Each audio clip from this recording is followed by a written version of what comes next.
ஒண்டோ முஸ்லீம் இஷ்யூஸை பேசுங்க, இல்லாட்டி அனுரகுமாரைக்கு சப்போர்ட் பண்ணி பேசுங்க. ஒண்டோ முஸ்லீம்களோட இஷ்யூஸை பேசுங்க, இல்லை அனுர திசாநாயகிக்கு நேரடியாக சப்போர்ட் பண்ணி பேசுங்க. அஸ்ஸலாமு அலைக்கும் வரஹ்மத்துல்லாஹி வபரகாத்துஹு. இது சகோதரர் ரஸ்மினுக்கு பேசுகிற மிகவும் கண்ணியமாகவும் தாழ்மையாகவும் பேசுகிற ஒரு சின்ன மெசேஜ். என்னடா, நீங்கள் அண்மை காலங்களில் கடந்த 2.5 வருஷம் 3 வருஷமாக இந்த பலஸ்தீன் காசா பிரச்சனையை அந்த ஓர் ஸ்டார்ட் பண்ணின நாள்லேருந்து, இஸ்ரேல் காசா ஓர் ஸ்டார்ட் பண்ணின நாள்லேருந்து இன்றைக்கு வர காட்டியும் நீங்கள் உங்களோட அந்த பணியை செய்கிறீங்க. மாஷா அல்லா, அல்லா ரஹ்மத் செய்வான். தொடர்ந்தும் எந்த நாளும் நீ உங்களோட வீடியோ நான் பார்த்து நீங்கள் சொல்கிறீங்க, எனக்கு சோமில்லாம் போன நாள் கழிக்குது, நான் வெளியூர் போன நாள் கழிக்குது, அப்படி இருந்தும் நான் இந்த பணியை நான் தொடர்ந்து செஞ்சுக்கணும் வந்தேன். நீ சொல்றீங்க, உண்மைதான். அல்ஹம்துலில்லாஹ், அல்லாஹ் அதுக்கு உங்களுக்கு ரஹ்மத் செய்வான். அந்த பலஸ்தீன் இஸ்ரேல் ஓர் நின்றத்தோடு அப்புறம் ஈரான் அமெரிக்கன் ஓரை பற்றியும் நீ அதே மாதிரி செஞ்சீங்க, இன்னும் செஞ்சு கொடுத்தாக்கிறீங்க. அது மட்டும் இல்லாமல் நீங்கள் உள்நாட்டு பொலிட்டிக்கலாகட்டும், முஸ்லீம்களோட பிரச்சனைகளாகட்டும், வெளிநாட்டு பிரச்சனைகளாகட்டும், அதையும் நீங்கள் சிறப்பாக செய்கிறீங்க.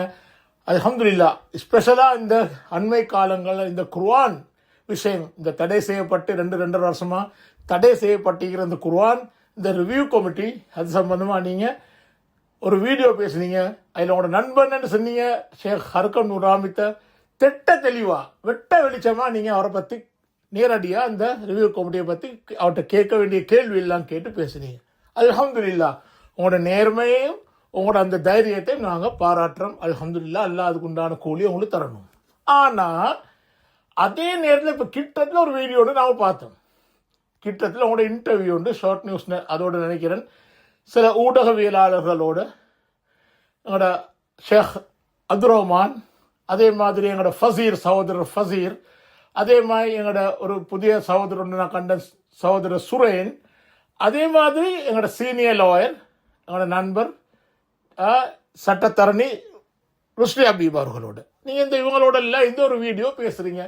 அதில் என்ன சொல்கிறீங்க, அனுர திசாநாயகியை பற்றி பேசுவவர்கள் சொல்கிறீங்க, அவர் ஒரு கட்ஸுள்ள ஆள், அவர் ஒரு கட்ஸுள்ள தலைவர், கட்ஸுள்ள ஆள். எதுக்கு சொல்கிறீங்க? அறகலைக்கு வந்தார், இறங்கினார், நான் இப்படி தைப்பன் என்று ஒரு தண்டியமாக வந்து இறங்கினார். அதே மாதிரி அந்த கார் உள்ளுக்கு அந்த ஹெல்மெட்டோட ஒருத்தர் போனார். அது ஏன் போனார்னு கேட்ட நேரம் அது கொடுத்த பதில், அந்த சண்டித்தனமாக கொடுத்த பதில்.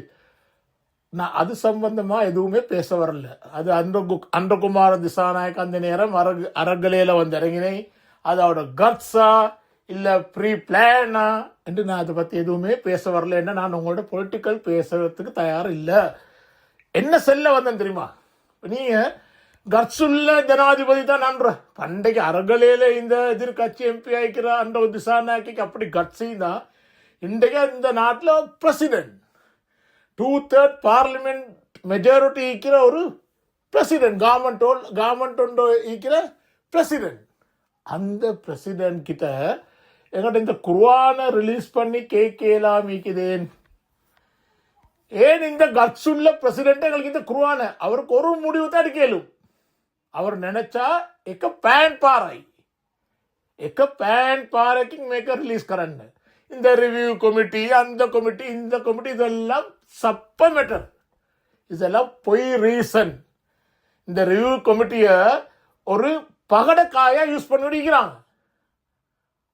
பகடக்காயா மே ரிவ்யூ கமிட்டியை இத்தனை பாவிச்சுக்கிறீங்க. சரியா? இது தெரிஞ்சவங்களுக்கு தெரியும். கோட்டாபய ஆரம்பிச்சாரு, அது அன்றகுமார கண்டினியூ பண்றாரு. கோட்டாபய ஆரம்பிச்சார், அதெல்லாம் சொல்றீங்க. ஆனா இதே ரிவ்யூ கமிட்டி இந்த அன்றகுமார யூஸ் பண்றாருன்றத சொல்றீங்கல்ல. அந்த இன்டர்வியூல கூட இந்த குர்ஆன் வராமிக்கிறதுக்கு காரணம் இந்த 8 மௌலைமார் ரசூலுல்லாஹ்வோட வாரிசுன்னு சொன்ன திருமிசியில் வந்த ஹதீஸையும் சொல்லி அவங்க தான் காரணம். வேற எது முந்தையெல்லாம் வேற ஆக்கள் இனவாதம் செஞ்சாங்க, குர்ஆன்ல இப்படின்னாங்க. இப்ப சொல்றது இந்த ரிவ்யூ கமிட்டி சொல்றீங்க. இன்னும் இவங்களை தான் போட்டு கல்லூரிங்க. ஆனா நீங்க சொல்ற கட்ஸுள்ள அன்ற திசாநாயகி கிட்ட பேத்து ஒரு வார்த்தை தானே அவர் நினைச்சுதாருண்டா, ஏன்னா டிஃபென்ஸ் மினிஸ்டரும் அவர் தான். டிஃபென்ஸ் கவுன்சில் அவருடைய தலைமையில தான் கூடும். அவர் நினைச்சாருன்னா ஒரு ஒரு ஒரு பேன் பாரு அல்லாட உதவியை கொண்டு அவர் நினைச்சாருன்னா ஒரு இது அதை செல்லாம இன்னும் இந்த ரிவ்யூ கமிட்டி உண்மையிலே பிழை. அவங்க செஞ்ச முனாஃபித்தனம், அவங்க செஞ்ச பிழைகள், அவங்க செஞ்ச காட்டி கொடுப்பு எல்லாமே இருக்குது. ஏன்னா லெட்டர் ஒன்று கொடுத்து ரிலீஸ் பண்ணுங்கன்னு சொல்லி லெட்டர் ஒன்று ரிலீஸ் பண்ணிட்டு உள்ளுக்கால வேறொரு கேம் நடிச்சாங்கடா. அதான் நலிந்த ஜாதிஸ கேபினெட்ல சொல்றாரு அந்த அத்ரோமான் கேட்ட கேள்விக்கு லீவ் மஹமதுன்னாட்ட எத்தனை வேண்ட பிரச்சனை தீர்வான்றாரு. இன்னொரு கடை அது பதில் கிடைக்கவே இல்லை. அப்ப இந்த ரிவ்யூ கமிட்டி என்றதும் ஒரு பகடக்காய். அவங்களோட தப்லீக்கா தரீக்காவா தௌஹீதா அந்த பிரச்சனை எல்லாம் மீக்கி அது வேற. ஆனா இவங்களோட இந்த வீக்னஸை வச்சுக்கொண்டு அன்ற திசாநாயகங்களும் பொலிட்டிக்ஸ் ஒன்று தான் செய்யறாங்க. இது நீங்க பகிரங்கமா செல்ல புரியப்படுறீங்க இல்லை, ஏதோ ஒரு காரணம் சரி பரவாயில்லை. அதே மாதிரி இன்றைக்கு நாங்க ஒரு அதே மாதிரி இன்னொன்று அந்த அந்த இன்டர்வியூல இன்னொன்று சொல்றீங்க. அந்த நேரம் அரெஸ்ட் பண்ணி நான் கூட பேர் இப்போ மசாஹிமா அந்த தர்ம சக்கரை உடுத்தன்னு சொல்லி அந்த சுக்கானமும் உடுத்த லேடி அந்த நேரமே நாங்கள் இதை அடிசப்பிக்கிட்டே அந்த நேரம் இந்த கேள்வியை நாங்கள் ஒரு இடத்துல வச்சு கேட்டோம். அவரும் அதை ஒத்துக்கொண்டாரோ பீலண்டாரோ அந்த நேரம் கோட்டாபே வர முந்தியே சரியா அந்த வீடியோ எல்லாம் மீக்குது. அப்போ மசாஹிமாட பிரச்சனைய சுக்கானம அதை தர்ம சக்கரன்னு சொல்லி அவ தூக்கி உள்ளுக்கு போட்டை இனவாதம் சொன்னா அந்த ஐன் ஆஃப் ஜசீம் அந்த அந்த அந்த இளைஞரை தூக்கி உள்ளுக்கு போட்டது இனவாதம், கோட்டாட இனவாதம் என்றா கிட்டத்தில் அன்று திசாநாயக வந்த பிறகு அந்த மாவனல்லையில் ஒரு ஒரு இளைஞரை மாவனல்லையில் அந்த அந்த யங் பாய தெய்வலையில் ஈஸ்ரேட சபாட் ஹவுஸ் கிட்டால போனேன்னு சொல்லி தூக்கி உள்ளு போட்டாங்களே 9 மாசமா. அந்த பேச்சு வருவதில்லே ஷேக், அதை பத்தி யாரும் பேசுறோம் இல்லை. அது இனவாதம் என்றா அது ஜாதிவாதம் என்று சொன்னா இது என்ன? அப்ப அண்ட திசாநாயக்க பிரசிடண்டா வந்த பிறகு பிடிஏ பாவிக்கப்பட்டது யாருக்கு அகேன்ஸ்டா? சுரேஷ் சாலி அது வேற கதை. ஓகே, அது வேற பொலிட்டிக்ஸ், அது எங்களுக்கு தேவையில்லை. யங் 2 பாய்ஸ் அந்த ஒரு ஸ்டிக்கர் ஒன்று சொல்லி ஒரு பொடியன் ஸ்லேவ் ஐலண்ட்ல. அடுத்தது இந்த சபாட் ஹவுஸை பார்த்தேன்னு சொல்லி இந்த பொடியன் மாவனல்ல. அந்த மாவனல்ல பொடியன் லைஃபே நாசமா போச்சு. அதை பத்தி ஒன்றும் பேசலே. இப்போ அஹ்னாஃப் ஜசீம் இனவாதம், இந்த பொடியன் வேற. மசாயிமா தர்மசக்கர அந்த பேர்ல உள்ளு போட்டா பிடிஐக்கில இனவாதம், அது பில இனவாதம். அது கோட்டா செஞ்ச மகா பெரிய அநியாயம். அதுதான் அவருக்கு கிடைச்ச பனிஷ்மெண்ட் கிடைச்சிச்சு. ஆனா அதே மாதிரி இப்ப இந்த பிடிஐக்கில் இந்த பொடியனுக்கு உள்ளு போட்டு அதையும் நாங்கள் செல்லத்தானே வேணும். அதே மாதிரி இன்றைக்கு நீங்க பார்க்க ஒரு வீடியோடு பேசுறீங்க. அதுதான் நான் மெயினாக இந்த வீடியோ பேச காரணம்.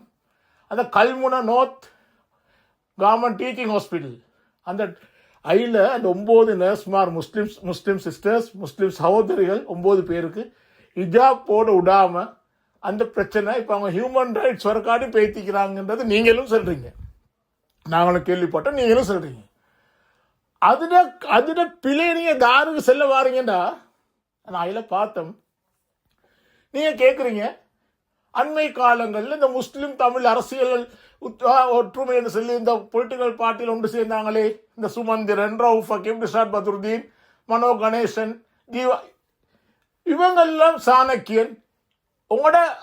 உங்களோட கருத்து என்ன, உங்களோட ஒப்பீனியன் என்ன, இதுல உங்களோட நிலைப்பாடு என்ன நான் உங்கள்கிட்ட கேட்குறீங்க. என்ன ஷேக், இது பிரைவேட் ஹாஸ்பிட்டல் உண்டா? கல்முனையில் ஒரு தமிழ் சகோதரருக்கு சொந்தமான ஒரு பிரைவேட் ஹாஸ்பிட்டல் நடந்தீங்கன்னா நீங்க அந்த கேள்வியை கேட்டா நியாயம். இது கவர்மெண்ட் ஹாஸ்பிட்டல். நீ ஒப்பீனியனை கேட்டிக்கணும். யார்கிட்ட? ஹெல்த் மினிஸ்டர் கிட்ட தானே கேட்டிக்கணும். ஹெல்த் அத்தாரிட்டிஸ் தானே கேட்டிக்கணும். நலிந்த ஜாதிஸ் கிட்ட தானே கேட்டிக்கணும். அதை விட்டு போட்டு இவங்ககிட்ட கேட்குறீங்களே சார். அப்போ நீங்கள் டோட்டலி எங்க இந்த பிரச்சனையை திசை திருப்புறீங்க பார்த்தீங்களா? அப்ப நடந்தா அது இனவாதம், இப்ப நடந்தா இனவாதத்தை தூண்டுறாங்க, இனவாதத்தை ஏற்படுத்துறதுக்கு ட்ரை பண்றாங்க. அதுக்கு உங்களோட நிலைப்பாடு என்ன? யாருக்கிட்ட கேட்குறீங்க? எங்கேயோ வைக்கிற சுமந்திரன் டீம், எங்கேயோ வைக்கிற ரவுஃபக்கின் டீம், எங்கேயோ வைக்கிற சாணக்கியன் டீம், அவங்களால என்ன செய்யணும்? இதுக்கு அவங்களால என்ன செய்யணும்? சுமந்திரனுக்கோ ரவுஃபக்கின்கோ சாணக்கியனுக்கோ போய் அந்த டிரெக்டரோட பேசலுமா? அது பேசினா அடுத்த சைடில் வருமே பொலிட்டிக்கல் சொல்லி இவங்க அப்படி ஹாஸ்பிட்டல் டிரெக்டருக்கு அட்மினிஸ்ட்ரேஷனில் கையடிக்க வராங்கடா, அது அடுத்த பிரச்சனையாக போகுமே. இதை யார்கிட்ட நீங்கள் கேட்டிக்கணும்? நலிந்த ජයතිස්ස ඇමත්තුමා ඔබතුමා මොකද කියන්නේ? ජනාධිපතිතුමනි පොඩ්ඩක් මේක බලන්න. ආපහු ජාතිවාදයක් මේ රටේ ඇති කරන්නද මේ මිනිස්සු හදන්නේ என்று கேட்டிக்கணுமா இல்லையா?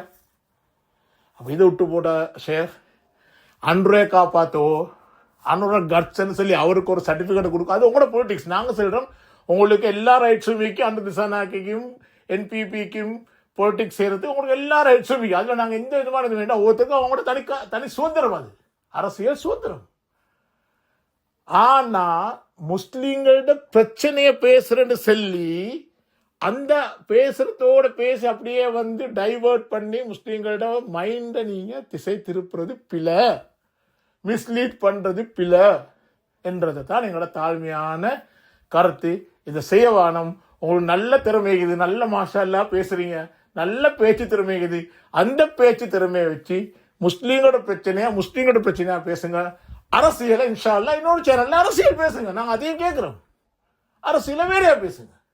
நீங்கள் முஸ்லீம்களோட பிரச்சனை பேசுகிற மாதிரி வந்து அன்றைக்கு கட்ஸ் இருக்குது, அன்றைக்கு அப்படி இருக்குது, இந்த பிரச்சனை இருக்குது, இது இனவாதம்னு சொல்லி ஒரு சைடை மட்டும் பேசி அதை இது பண்ண வானம், ஒன் சைடு ஆக்க வானம் என்றே தான் தாழ்மையான வேண்டுகோள். ஜஸாக்குமுல்லாஹ் ஹைர். அஸ்ஸலாமு அலைக்கும் வரஹ்மத்துல்லாஹி வபரகாத்துஹு.